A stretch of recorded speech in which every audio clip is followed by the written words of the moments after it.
Assalomu alaykum aziz mehmonlar, mezbonlar. Keling-ku, Alloh taolo sizlarga baxt, saodat nasib etsin. Har kimda orzusi, maqsadi, niyati bo'ladi.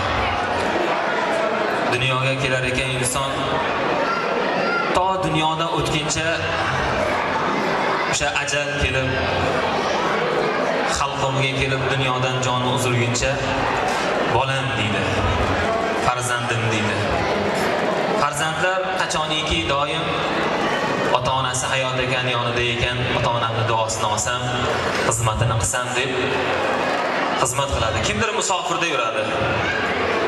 Kimdir bu joyda manzilda rizqini teradi. Lekin har bir kishining maqsadi, niyati haloldan rizq topib, Allohga rozi qilib, ota-onamni xursand qilsam deydi. Ota-onamning qalbida, yuragida dunyoda istagan, orzu qilgan maqsadlariga bitta erishtirsam deydi. Onam ham boshqalar kabi, otam ham boshqalar kabi aziz bir inson bo'lsa deydi.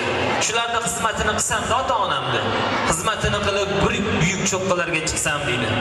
Bugun musofirda yurgan farzandingiz sizlarga ikkita Surxondaryo viloyatidagi Hikmat Travel Tur kompaniyasi rahbari hisoblanaman men hozirgi kunda.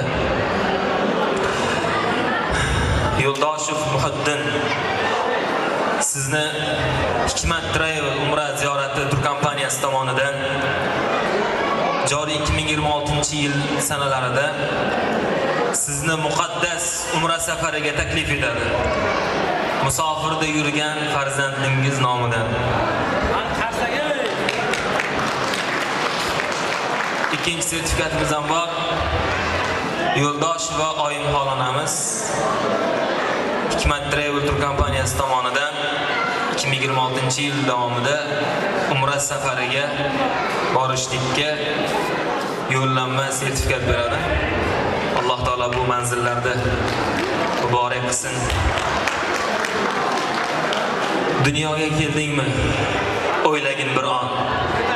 Sokin tur lahza, Xudodan umid qil bir on. Ka'baning oldida duo qil. Allohga nido qil, degil bolam. Doim ro'shnolik ko'rgan. Rasulullohning ravzasida turib duo qil, ya Rasululloh. Bugun men sizning oldingizga keldim. Ko'p gunohlarim bilan, ko'p xatolarim bilan keldim. Lekin men haloldan rizq topib, yemay yedirgan, ichmay ichirgan farzandlarim bugun sizning huzuringizga olib keldi. Ya Rasululloh, assalomu alayka ya deyishlik sizlarga hammamizga nasib etsin.